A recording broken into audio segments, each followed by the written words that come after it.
Quick tips on installing a new starter on your Hummer H2. This is my 2005 H2. You're going to be working on the passenger side of the vehicle. You're going to have to take off the front skid plate and the transmission skid plate. For me, guys, because I have done so much work under here, I actually keep the transmission skid plate off. I'm doing the exhaust. There's a lot of upgrades that I've done actually right here with the transmission, U-joints, etc. It is important to have that transmission protector on. However, I've been driving around for last 2 years with it off. I haven't run into any issues.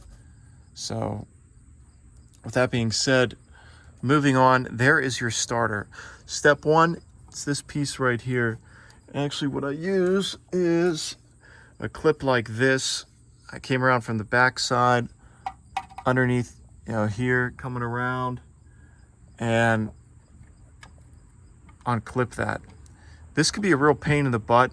It can take you anywhere from, the first try, 5, 10, 15, 20 minutes just to get that clip done. So don't be surprised if this clip is really annoying. It'll just pop out. You shouldn't really have to force it. Next step is I actually kind of have a little ghetto setup right here. I lost the original screw. There's only one screw that holds on this plate. This plate wraps all the way around to the rear of the top of the starter, for that matter. The starter actually sets in this plate. I will be using some type of Gorilla Glue, probably just to set this, hold this down. I don't like how there's that gap right there. That being said, you're going to unplug or unscrew this screw right here. You're going to take off these two screws. These two screws go up about 5 inches. So I actually had to use a torque. That's why I recommend picking up a torque wrench, because they act really good as breaker bars. And take these two screws off. When you take these two screws off, just set them to the side. You're gonna have to push the starter back and then drop it down. When you drop it down, there are actually only 2 screws on the back of the starter. They're different sizes. The small wire goes with the small screw. The big wire goes on the big screw. It's a 13 millimeter on the big screw, and I believe it's an 8 millimeter on the small bolt. That's what it is. On the new one that I installed, it actually had a lock washer, which was pretty nice. What I did next was, you can actually rest it right here, one of these corners, and you just have to kind of, I actually recommend getting off the smaller bolt first and then taking off the larger bolt. When you're taking off the larger bolt, you're just gonna have to hold it up, guys. It could be definitely a little bit of challenge, and just get it up there, hold it in position, and then use a 13 millimeter to get it off. These things weigh a lot, and you'll know that from your new starter that you have. I used a CarQuest. I picked it up at Advanced Auto Parts. I actually haven't cranked it over yet, but the part seems extremely heavy duty. When reinstalling, big thing when you're reinstalling is, guys, you do not want to forget this splash shield. I actually think that happened to me one time when I put my starter back on. This starter, it's pretty sure it's gone out. It's making some funny grinding noises. So it was OEM, it lasted approximately 200, just shy of 201,000 miles. I think I have 200,835 miles on the vehicle. There is a shield. It's going to come off the old one. All right. Once it's back on here, see how that's got that tail end?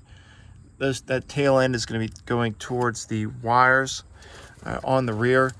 Total time, it took me an hour. Now, I already had the transmission shield off, so that saved probably 15 minutes right there. So this project probably take you around, if you're the first time doing it, maybe 2 hours. You can take your time. So when you get it back on, getting it back in there, it can be quite annoying. It'll just kind of pop right back in. What you want to do is make sure you have this shield up in place. You know, if you have a second person come underneath the vehicle with you too, you know, just hold that shield and then press you'll see it, the starter actually just perfectly aligns. You also want to make sure that you can see right here where it goes into the, you know, block. You want to make sure you don't have a gap right there. So you do want to make sure that your starter is correctly all the way up into your vehicle.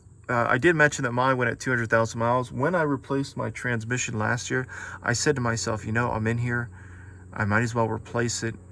And I didn't replace it. So, you know, obviously now here I am having to put the starter back in. So if you are getting your transmission done, or rebuilt for that matter, now's a good time to replace the starter. You know, when is a good time to replace your starter? It's one of those variable questions. If you ask, you know, 100 H2 owners, probably the average, I'm guessing, is around 200,000 miles. There's some people, their starters at 300,000, probably 300,000 plus. You know, for me, it's one of these things. If I had a Hummer H2 with, you know, getting around 150,000 miles, let's say you buy a used one, 125, 150,000 miles, you might as well just, guys, these starters are 200 bucks. I definitely recommend just going in. You're going to be replacing so many parts on the vehicle. Just replace the starter, and then, you know, that's one less issue you're going to have to worry about in the future. So good luck. If you have any questions, let me know.